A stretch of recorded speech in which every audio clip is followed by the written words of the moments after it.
There comes a time in the life of a student of philosophy when they start thinking facts aren't important. What starts off as a passion to stamp out falsehoods and replace them with truths morphs into an acute uninterest and even disdain towards facts. I have suffered from this mental disorder for a long time, but have recently gotten cured. So here I am on the other side, healthier and wiser, and preparing to persuade you.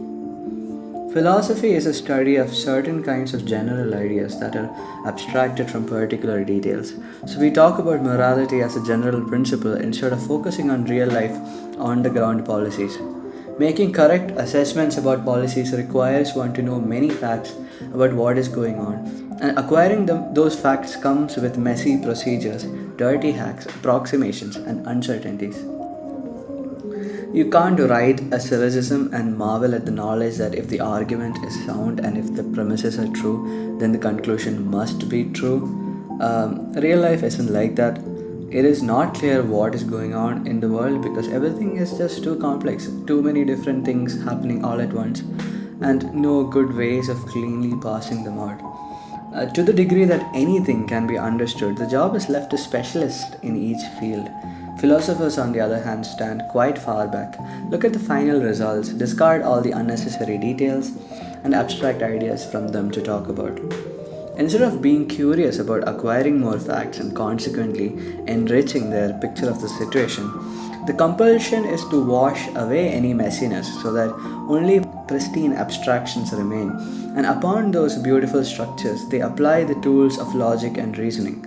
Sometimes principles are plucked out from these facts and clothed in fancy made up fictional settings called thought experiments.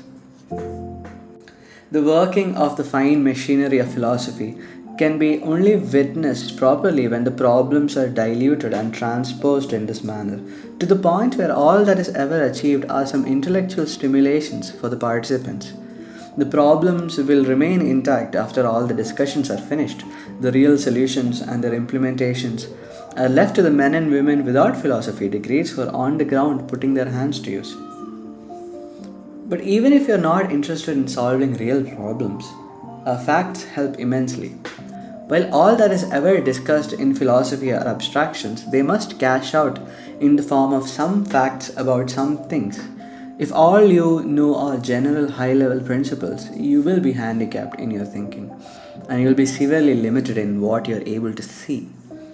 The same fact, owing to its richness and color and detail, can be used elsewhere in some other situation to make a different point. If only the principles are studied and remembered, reuse won't be that possible. To take a simple cartoonish example, suppose I have a red apple, a green apple, a red chili, and a cucumber. Then I have two objects of color red and two of color green. I can see these two sets of things and, caring only about their color, discard any other detail.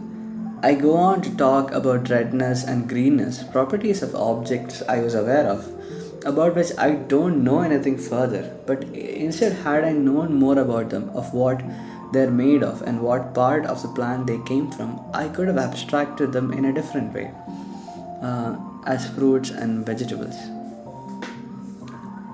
Another reason why you should care more about facts is that writing and talking about abstractions are quite boring for the listener.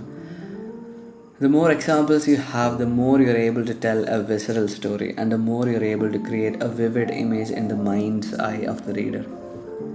Understanding something, truly understanding it, requires that you make a powerful enough impression on the listener that the subject matter gets imprinted into their brains, fitting cohesively and tightly with whatever facts and background knowledge they already have. And to do that, dry abstractions don't help that much. Further, if what is mentioned are facts and stories, they don't have to be argued, they just have to be told. It is when general claims are made that it has to be then supported by examples. But mostly all generalizations have exceptions, so if you're only talking about abstractions, they are less likely to be believed. And above all those reasons, knowing facts is good for their own sake. It will make you a much more well informed and useful person. It is hard to know when the details become useful and how they could inspire you or change how you think and act. People get motivated to do things for all sorts of reasons, and the least likely of which is that they became connected to some abstract idea. Usually, it is because a story. So, keep your mind open, read facts, and you may generalize from it, but don't discard the rest.